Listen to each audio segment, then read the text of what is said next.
doing well today. Welcome to drboycetv.com, the home for intelligent Black people. My name is Dr. Boyce Watkins. And today we are talking about some interesting topics, a wide array of topics. And the brother I have an honor to have on the platform today is my homeboy Maj Toure from Black Guns Matter. How you doing today, brother? I'm wonderful, Doc. You know, the sun is shining. We above ground. Every day above ground is an earned day. There you go. Right on, right on. So, all right. So let's start with the beginning. All right. So you're from Philly, right? Like born and raised. Yeah. Okay. Birthplace of America. Philadelphia is it's changing a lot now.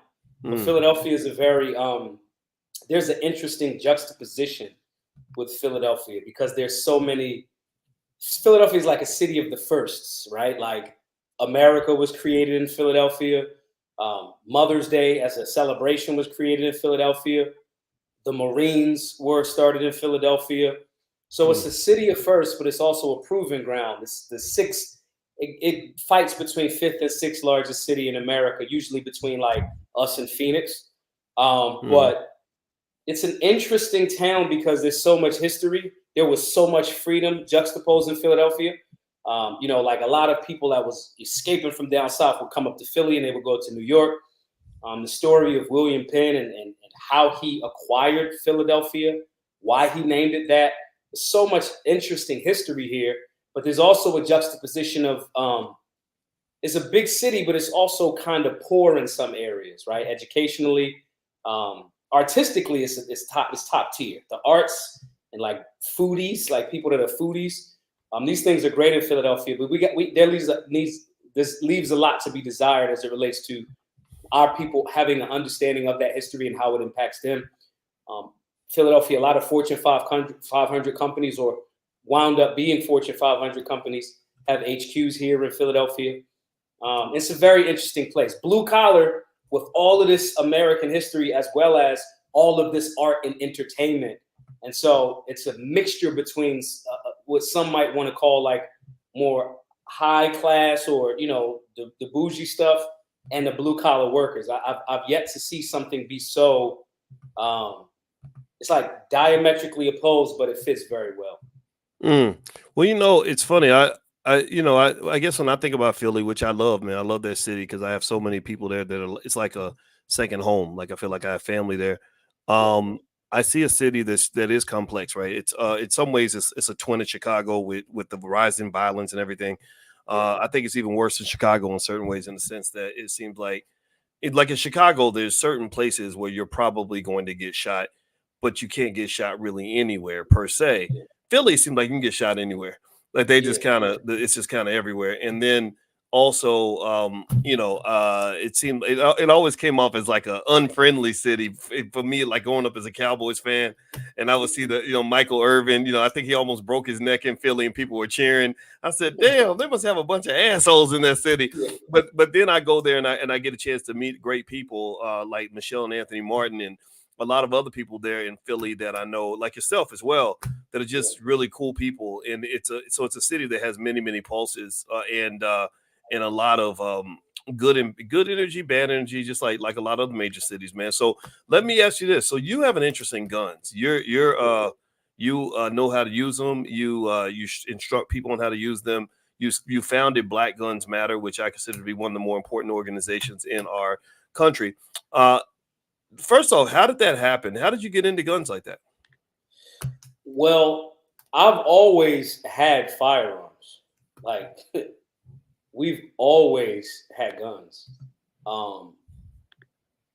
What starts to happen is you start to recognize that there is a overarching theme. There's a great book called Negroes and the Gun by Nicholas Johnson. And when you see this overarching thing in more present times where people are impacted by, they're impacted by the racist practice of gun control. Gun control was literally started to make sure that Black people did not have the means to defend themselves. Like gun control in America is older than the Constitution. The slave codes, the Black codes, those things existed in Plymouth. Like I'm talking about early Plymouth, early, settlers. And it was because they needed to make sure that the Negro, or at that time, Black people and indigenous people, so-called Indians or Native Americans, they wanted to make sure that their colonies or their land that they were stealing was being defended against, and that the folks, our community, did not have the means to defend themselves. So when you learn that, and then you see it, fast forward, you see it in the people that, yo, I was in Cali, yo, where's Steve at? He caught a gun charge. What was the gun charge? He just had the gun. And he didn't rob anybody. He didn't try to steal anything like that. And so seeing that, it just started for me to go like, yo, we can solve this a little bit. Now, obviously, there's still going to be gun charges, just because certain municipalities will try to be very disrespectful to the Second Amendment. The Second Amendment is the supreme law of the land as it relates to firearms. Regardless of what anybody says, that is the supreme law of the land.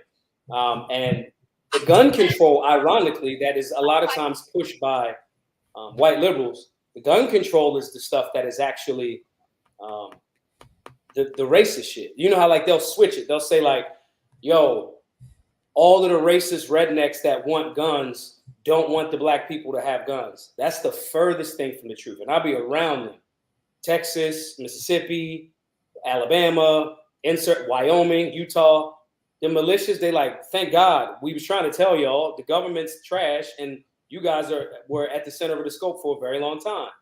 And so knowing that and seeing that, it was just like, yo, we decided to say we wanted to do an event. And we started this in, I want to say 2016, right going into that first Trump election, where everybody was actually like absolute cornballs. They were like, oh, they're going to put us back in slavery. And I'm like, what type of man says that? Like, what is that? Like, you got a gun, don't you? You know? And so just seeing so many of these people cower. And I'm like, all right, we can present some solutions to this. So we had an event in Philadelphia, and we called it Black Guns Matter. This was the height of the Black Lives Matter conversation. And they've since fizzled out. But what we, in essence, did was we just made people just get informed. And it was mostly about education. And we thought maybe we'd have 30, 50 people show up or something. Man, like 300 people came, you know, and they came from Brooklyn. They came from Jersey. They came from all of these different places. And they all were like, yo, we need help. And so we just kept going with it. And we were like, yo, we should do 13 cities like the first 13 colonies. And just the areas that have the most homicides, those are the first 13 cities that we're going to go to. Because usually most homicides go hand in hand with cities that have very strict anti-black gun unconstitutional statutes, as it relates to firearms. Like Chicago. Chicago has all of the rules against guns. Maybe not the rest of Illinois, but Chicago does, which is in and of itself unconstitutional because a city or local municipality cannot make a rule that supersedes state or, you know, the supreme law of the land, the Constitution, but they do it anyway. And so saying this to say, those areas were the areas that we targeted the most. And I remember it, man, we said we're going to raise $25,000. We're going to do, I mean, at that time we thought, I had never did a tour before. I thought 25 grand could like get me to 13 cities. And so the funny thing at the time, we was driving to all of these places. And our first one was in Baltimore. And we just kept doing it. And people just kept saying, keep going. And since then, all of our classes, every single one of them has been completely free to all. All of our in-person learning has been free because of voluntary donations, which I'm going to bug everybody throughout the whole entire, cast today. Guys, support. We have raised and given away. I have to make that clear distinction. We have raised and given away over $700,000 because every time we would hit a milestone, I would just ask people on social media, yo, bro, y'all think we should keep going? And they unequivocally, yes, keep going. I remember when we got to, what's it called? $100,000 because we were at 25 and I was like, yo, y'all think we should do more cities? And they were like, yeah, make it 50,000. I'm like, all right, cool. Y'all, I actually work for y'all. I just legit work for y'all. And so we got to close to 500,000. At the time we were on GoFundMe. And GoFundMe did something really funny with the money for all of the people that were donating. There was if everybody can remember, it seems so long ago, it's almost 5 years ago. But in 2020, the whole country shut down. And truckers in Canada were opposing those vaccine and mask mandates. And they were using GoFundMe for the people who were donating there to help those truckers out. And GoFundMe just took the money and said, we're going to redistribute this money to, and it was like $3 million.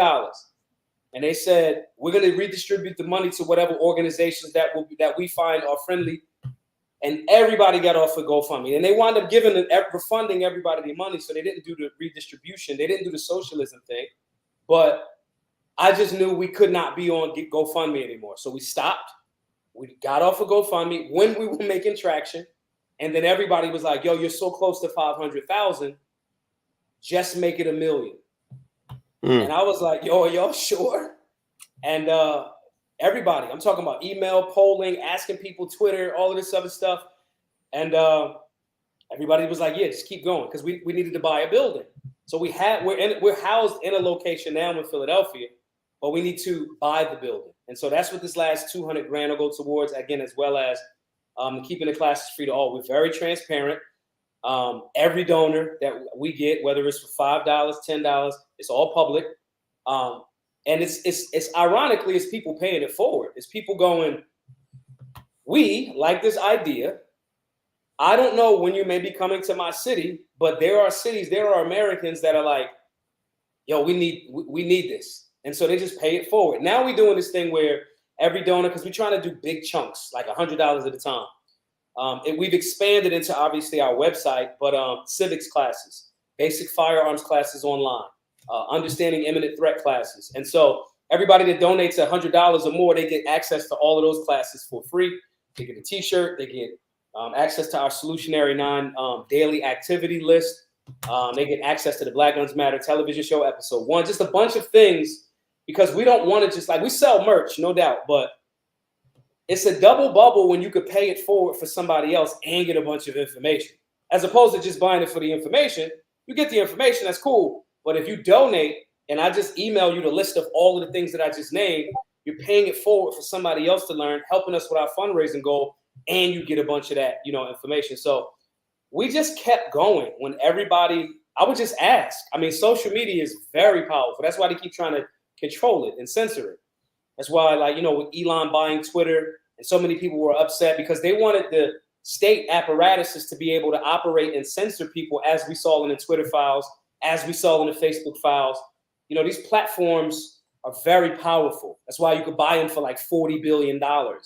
And so we just kept asking people on social media, real people, not bots, real people like, yo, what do y'all think?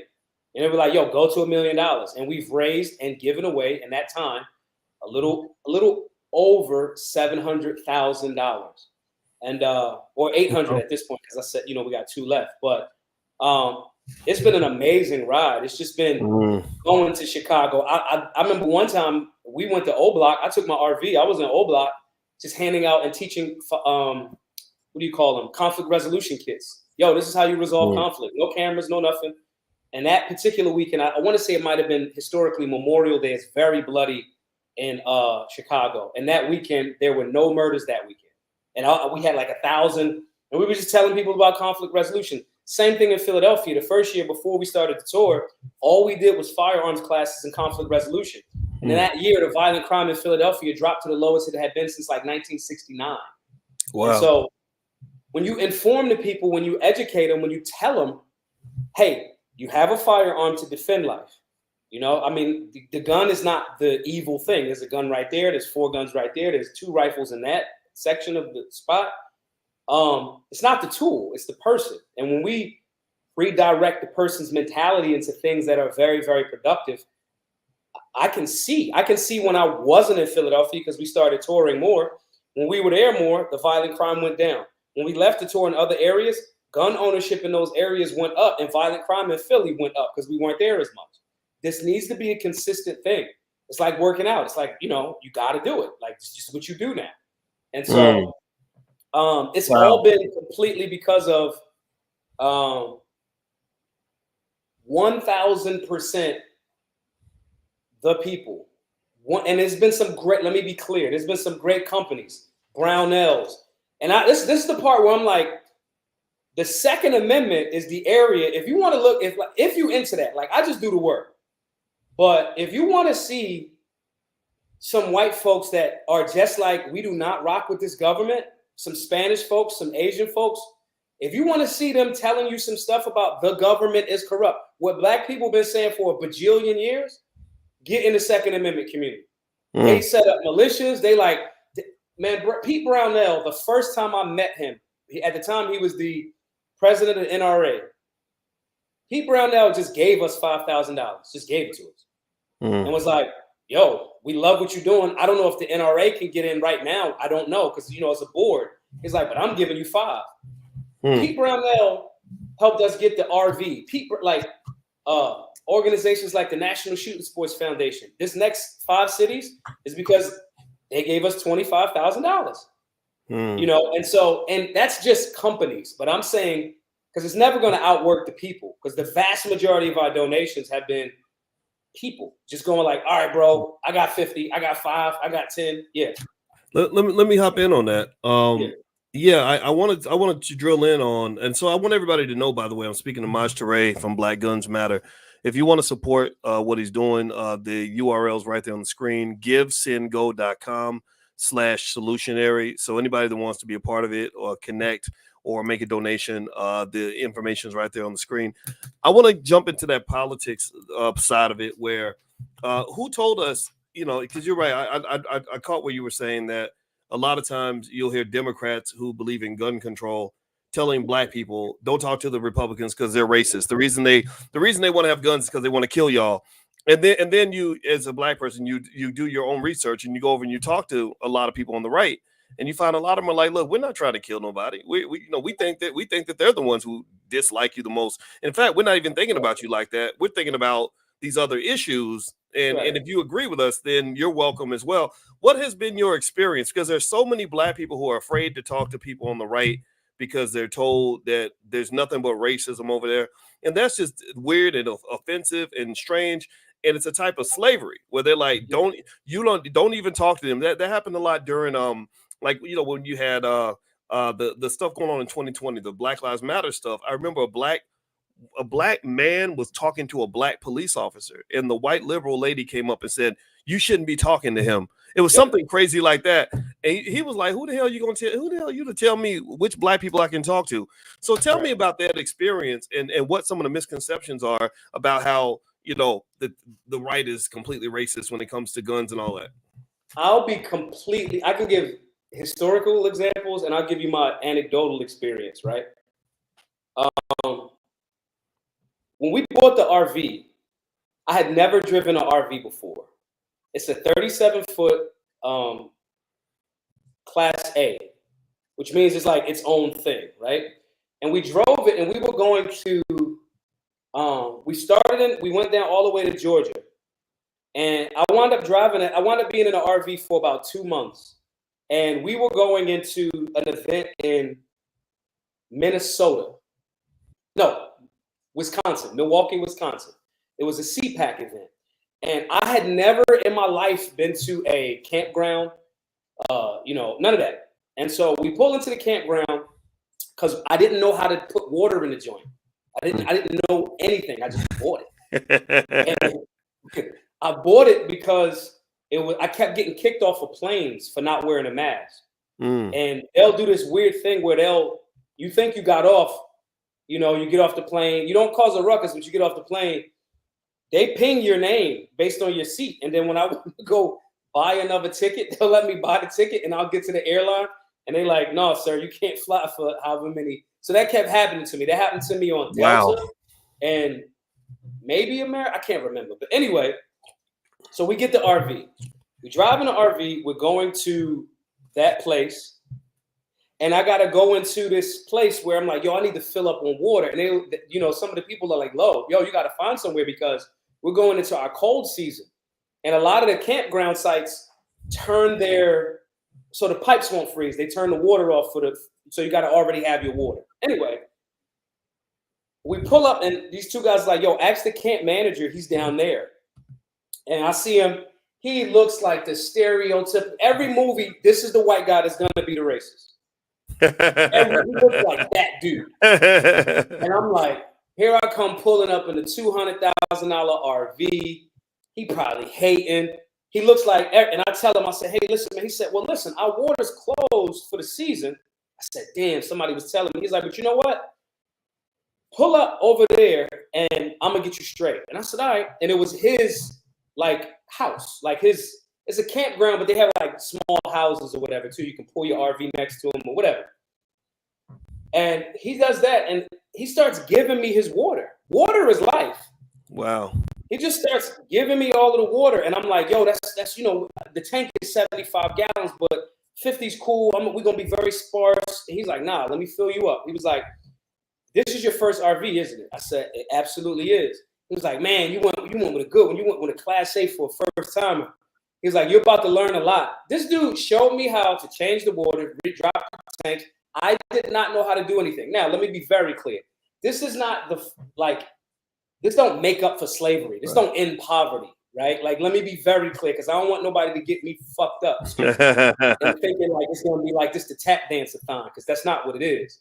But it's just an honest observation of the kind of person that I see in the campground world, the RV world, the Second Amendment world, and sometimes in the Republican world. And it's the exact opposite. And I remember leaving that situation thinking, damn, bro, I did to him what a lot of black men don't like when we get done to us. On some, like, I stereotype main man, like, all right, he gonna say something smart. We're gonna have, like, I had already came into it with that preconceived notion, and I was wrong. Now, why am I saying that? I be in all of them rooms a lot, because it's a gun community room, it's a liberty room, it's a like the feeling of F the government has largely, by and large, been beaten out. I'm talking about actively going out to say we are in opposition to this. A lot of that has actively been masqueraded, beaten, massaged out of black communities. A lot. But them dudes are like, whatever you need. I can't lead your people the way that you lead them, because they ain't gonna listen to me because I'm not the right color. I've had them white boys tell me that. And then they'll be like, yo, Maj, if you need a space to train your folks, we got a compound and it's 100 acres if you want to bring them up. Now, this is what America, the power dynamic in America, is really, really afraid of. They're definitely afraid of black people just unifying by themselves. That's horribly, like, evident. But I think it gets you on a list and potentially get your top blown off when you start galvanizing black people and white people. That's what happened to Fred Hampton. Fred Hampton was like, yo, we are working class people fighting against people that are trying to stop us. That happened in Virginia years ago. It's called Bacon's Rebellion, where the white governor, tried to trick the white people that he was giving crumbs to like be against the black people, and the black people and the white people worked together and they burned down the governor's mansion in Virginia. That is a true story. Bacon's Rebellion. So my point in saying this is my experience, the people that are at the events, like at CPAC, the rank and file people, they about the Constitution and freedom and fighting against tyranny, by and large. The goofballs that are like the pundits, they're clowns, right? Brandon Tatum, he's black, allegedly, but he's a clown. Matt Walsh, clown, authoritarian. They just say things that are like conservative catchphrases, right? You know, there's a bunch of people like they aren't really anti the government. The founders of America were very much so. We don't rock with government. Very much so. They were very much like, we have guns. We do not want a limited. We want a limited government, and we do not want a freestanding army. A freestanding army is what the police are now in most cities. It's just what it is.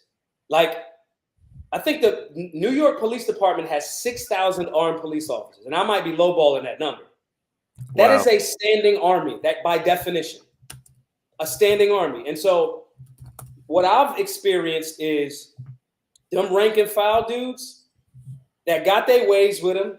Yeah, they shoot, they hunt, they whatever, but they like, nah, it ain't me versus you. The media, especially like legacy media, leftist media, they do a very good job of making them dudes, and they make them dudes look like that because them dudes are just to themselves and like, yo, I'm in Montana, I'm just hunting and chilling, right? The media makes those people look like the opposition, in my experience, because the media don't want us working together. There's a great book called a book, and it became a movie called The Spook Who Sat by the Door, where the brother went to the CIA and learned all of this information and came back to Chicago, and he was tap dancing, acting like he was this, and they put him in the paper room, and there was some thing came down with they had to hire people at the CIA. Oh, okay. I did lowball it. NYPD has approximately 36,000 sworn officers. 36,000. So I said 6,000. 36,000. That's a standing army. But in the movie, he came back and he trained folks with the information that he learned over there. My point in saying this is those folks are doing their own thing, and it's easy for media to paint them as another thing. And if you don't ever go over there and see, like I go wherever I want to go. Ain't nobody gonna tell me I can't. I go wherever I want to go. If I want to go to the Republican National Convention, I'm going. If I want to go to the Independent National Convention, I'm going. If I want to go to ain't nobody gonna check me. I'm black and I'm a man. Like, what you gonna do to me? It's nothing you're gonna do to me. So when you have that mentality, you just go in the rooms and you be surprised how many of them people is like, bro, your folks won't listen to me, but here's some stuff like these SIRT pistols, right? This is not a real firearm. This is plastic. Okay. This is what we train our beginning students with, right? Next level training gave me 100 of those. They're $300 a piece retail. Wow. They gave them to me. Yo, Maj, you're doing the work. Here. Like, I got 5 of them. I'm looking at 5 of them right now. Here go 2 of them right here. My point is, they know, in my experience, they know our fates are intertwined. They know it. Mm-hmm. And they so in the Constitution. The Constitution doesn't mention slavery, doesn't mention race. And they like, look, that don't say nothing that's okay to do that to them black people in the Constitution.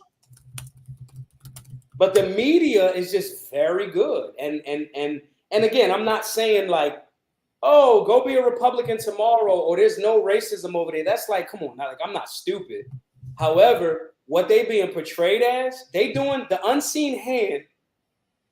The unseen hand is doing the same thing to some of them that it do to us. Mm-hmm. You know, all of them is bad, right? The media is, and in my experience, is people and organizations or media outlets on the left. In my experience, do I think it's some goofballs that they let speak for them that they shouldn't? Absolutely. Charlie Kirk, Matt Walsh, they shouldn't be talking about anything black related. They're clowns. And I know I've met these people. I got pictures with them.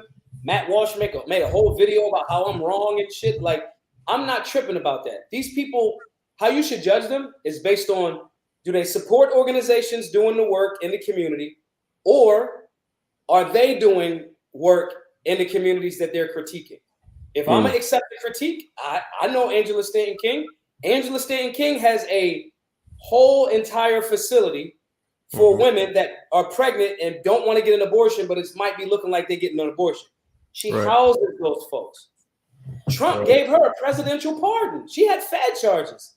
Trump gave her a pardon. So, like, the story is too contextual for how certain media outlets is trying to play it. And unfortunately, if you only get your media from one particular outlet, you're going to fall. Yeah. Okay. Well, you know, you're right. And shout out to Angela Stanton King in Angie's house. You know, the same way I support what you do. I support Angie's house regularly because they wanted to abort me, right? So I was like, I take that personally that y'all didn't want me to be here. So now I'm really gonna be here, and so I give her a shout out every chance I can, because you are right. There's a difference between the people that are doing the work and the ones that are not. And what I've also noticed is that even amongst my friends on the right, there is like a little bit of a revolt going on between, black folks that do live on the right versus the overseers and the media class and the people that are just stirring stuff up, talking down on black folks, don't have any solutions, right? And sort of going with that same old narrative where the Democrats have you on the plantation, so you need to become a Republican. But it's like, okay, and what? Are you going to support reparations? Are you going to support something that's going to help us solve the problem? Or are you going to simply put your finger on the wound so we yell and scream and we are triggered into becoming a part of whatever circus you got going on. Because I think at the end of the day, there's so many different people trying to use us at all times, right? And one of the reasons I like you is I actually had, man, you don't even know, bro. I went to the gym this morning. I had your shirt on, freedom over everything. I had that shirt on, man, and I actually to tell you how ratchet I am, I actually had it on the night before because I was. You go to my channel, you go to drboycetv.com right now. I was playing Call of Duty with my homeboys, and I had on my shirt, and people were like, "Man, Doc, that's a nice shirt," you know. Yeah. So anyway, long story short, it's like you believe in freedom, right? And that to me is simple. It's a very simple solution. It's like think for yourself, you know, do what works best for you. Because what you've been able to identify very accurately is how both sides will try to use you if they can. Like if they could bring you in as some typical stooge of a black man that where they say, oh, he's a black Republican like us. He's also a Trump. So you pretty much said, no, that's not what I'm here for. But what you did that I thought was also beneficial is you're telling the truth. You know, you're honest. You're like, look, I met a hillbilly country boy, you know, from the backwoods of Alabama. And he treated me better than some of the black people I know, you know, like, and that's the reality, man. I grew up in the South. Like I know these stereotypical scary hillbillies. I'm from Kentucky, man. I went to school with them. Some of them are ignorant, right? Just like some black people are ignorant, but some of them are just regular people living their lives and they're human beings first. And what the politicization, whatever you want to call it, of all this does is it takes away the humanity of all people. Like if I see you as a human being and you see me as a human being, we realize, okay, we both fathers, we're both, you know, trying to make a couple dollars, we're trying to, you know, be safe and secure and all that. But when you get to the politics, it's like all those people are, you know, all the liberals are child molesters and all the Republicans are racist, and it becomes this big bullshit that really is destroying the country, man. I want to ask you this last question before I let you get out. And I'm gonna put that, by the way, I'm putting this URL for Maj down here. If anybody sees it, in case you're listening, I'm going to say it. It's givesendgo.com/solutionary. So you can, I encourage you to support. If you can't support, reach out, find something that you can do to help. He's doing good work and I really like it. So I want to give him that endorsement. But with that said, man, I want to ask you about this. So that idea of black people having firearms, you mentioned something that was really interesting to me earlier when you said that a lot of times the cities with the worst violence have the strongest gun control laws. Yeah. Right. And that's frustrating. It's almost like a reminder of how, you know, if you go to most of these failing schools, you know, where black kids can't even rewrite or do math, a lot of these schools are run by the people that are supposed to be our friends.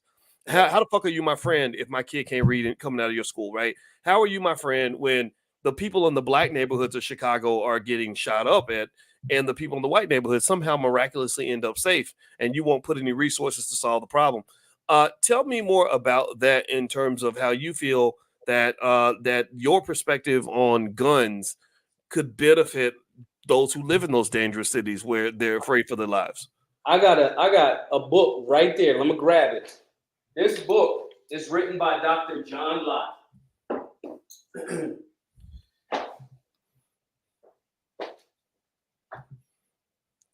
Wow, more guns, less crime. Okay. He's a doctor that that book's like 30 years old. He's been doing this work for 3, maybe now going on 4 decades and chronicling the areas that have the most crime as it relates to firearms and violent crime, have the most strict gun control rules. So for example, the state that is the state in America that has the most gun control laws is California. California leads the league in mass shootings. Wow. Since 1990, when it became in law in 1991 under the Clinton regime, in 1990, Joe Biden created gun-free zones. That was his legislation. Gun-free zones are a creation of Joe Biden and other co-authors of that bill. 90, it was presented. 91, it became law. Since 1991, over 90% of mass shootings are in gun-free zones. So you almost are like saying, hey, come in here. There's no one that can defend the people in here. And if I'm the bad guy, I don't generally go to places that are what's called a hard target. I don't go to a hard target. I go to a place that's called a soft target. Where can I get in? Where can I do the most damage? and where can I not get killed? So you got the Buffalo shooter a few years ago. Specifically wrote in his manifesto, I'm going to Buffalo. I'm going to this black neighborhood. I'm going to shoot this grocery store up because it's a bunch of black people that I don't like, and I know that they don't have guns in there. They can't shoot back. I say all the time, I work out, I'm strong, I'm in great shape, I can fight. I will eat your face off if that's what needs to be for me to get back to my family. I will scoop your eyeballs out with a spoon, and I will have a snack. And when I say all of this stuff on the internet, when people disagree with me and all of this other thing, I say my exact location is such and such. Magically, nobody ever shows up because they know I will eat you. I will eat you, and they know I'm armed. And I don't care about the gun control law. I don't care. I do not care. It's not the supreme law of the land. So as opposed to someone that you know, bullies know to pick on people that don't really want it. That's why if you don't really want it, the best thing that you should do is learn how to fight and defend yourself. Because bullies only pick on the people that don't really want it. If I show up and smack a bully in his mouth in front of everybody, they're not going to do nothing. And if they do something cool, we fight and you just probably won't be a bully no more. That's it. So the concept, the human psychology of I'm going to go to a place to murder people where there's nobody that can murder me is exactly what happens. That shooting that just happened not long ago, a school, you didn't hear about it anymore because a school resource officer, an armed school resource officer, the 14-year-old boy, I forget which, it was right outside of Atlanta. The school resource officer was armed. And you heard about it that one day, and you didn't hear about it no more because now there literally was a good guy with a gun stopping a bad guy with a gun. Here's the other crazy data point about that. On average, annually, there's about 30,000 deaths associated with firearms in America. Annually, 30,000 deaths. 60% are suicides. 60% are suicides. So now you got to contend with the remaining 40%. Let's just cut it down. Let's say it's only half. Let's say it's only 50%. It's not, but for math's sake, let's say it's 60%. Excuse me, 50%.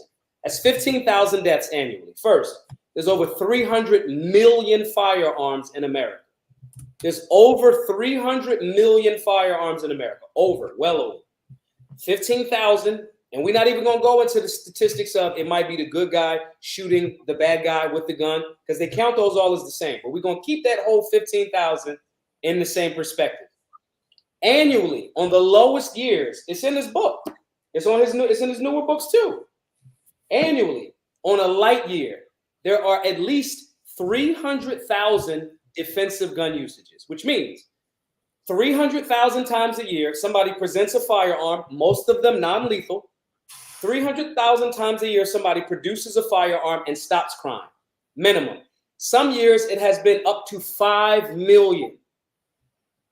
5 million. So the areas that have the racist practice of gun control, which literally was started. It was, everybody talks about the Panthers in 68, but that started way before the Panthers in 68. The Mulford Act in 68 is how we got the Gun Control Act, because that was the time. The Gun Control Act is the act that it was named under in 1968, because 63 to 68 was a very tumultuous time in America. Black people were saying, I'm black and I'm proud. I want what's mine. I want this. They started shooting our leaders. Malcolm got murdered. Martin, Dr. King got murdered. JFK, who was extending an olive branch to the black folks, was like, no, the government is corrupt. That's one of his last speeches. The government is corrupt. He was working with the black folks. All three of them people that I just named got murdered. Then they doubled down and shot his brother, who was trying to keep that hope alive, who is RFK Jr.'s son and uncle. My point is, gun control, the Gun Control Act came out of that. And that was Republican-led. Ronald Reagan co-signed on that. So we can't pretend like it's Republicans that ain't rhinos, Republicans in name only. A Republican is supposed to be lockstep with the Constitution. So all of the data is clear for over 40, 50 years. Areas that have more violent crime are areas that have more of the unconstitutional and racist practice of gun control. Our work at Black Guns Matter, we're cited in the Supreme Court decision, the most impactful overturning of, maybe it might even like compete with Roe versus Wade being overturned. It's called the Bruin decision. It was overturned by the Supreme Court in 2022. We're cited in that. Talking about the racist history of gun control, no. Any law now, since that decision in 2022 in the state of New York, of all places, which is very anti-gun, any law that is being presented, or even if it's on the books, it can be challenged and it can be overturned if it does not stand in consistent history with the tradition of what the Second Amendment meant historically. So if you can say, oh, this is about safety, we want to put this gun law, this 10 round ammunition limit on your gun, you now have to prove that. How is that constitutionally consistent over time? So it was always about racism. They changed how they present it now, but it's still, the outcome is still the same, and it's still unconstitutional. And the data, not just my feelings and the anecdotal historical context, the data shows it. The data is clear that if you name a place culturally, you're not robbing nobody in Texas. You know not to. You know not to. But well, in Chicago, yeah. Well, that's a good point, man. And I'm glad you bring your perspective, because I feel like people need to hear it. And as everybody knows who's listening, I don't tell you what to think. I just want you to think. I just tell you not to not think. How about that? So speaking of thinkers, this is Maj Toure from Black Guns Matter. And I want to say thank you, brother, for coming in. I'm going to share the URL where people can go and support. Just so you know, while we were talking, YouTube sent me a notice saying they were taking down our video for violating their terms of service. And I think it was because of that toy gun. So I did file an appeal, and I told them, I told him, hey, look, it was a fake gun. He mentioned that it was a toy gun. So hopefully they'll listen. YouTube is actually more responsive. Facebook is terrible, but YouTube, they actually will get back to you. So let's see how that goes. But either way, though, I mean, I always knew, especially during the pandemic, that time, I think you and RZA were on at the same time, and I remember thinking, oh shit, I'm gonna lose all my channels and shit. But I was like, well, whatever. I mean, this is where the rubber meets the road. This is when you prove, you show what you made of. So I was like, you know what, I'm not backing up. I didn't flinch at all. It was like, no, we got to talk about this, because that's when we're having those hard conversations about the jabs and all that. And it's and I learned a lot during the pandemic about authoritarian power, which is why I respect what you do. So God bless you, brother. It's great to have you in here, man. And everybody go support. If you see what's going on here and you want to learn more, you want to get involved, Maj is the guy that can show you about guns. You can see he's very passionate about it. He knows what the hell he's talking about, and he's for our people. And he's also working with a lot of people. And I think that's how you want to get things done. So the URL, I'm going to say it out loud. It's givesendgo.com/solutionary. That's givesendgo.com/solutionary. And also those of you that are listening on Spotify or not, just know this podcast is also on Spotify. And also, Maj, do you have like a Instagram or something people can follow or anything like that? Yeah, everybody can follow. If you're on X, I'm migrating into calling it X now. I don't know if I'm comfortable with that yet. Twitter, X.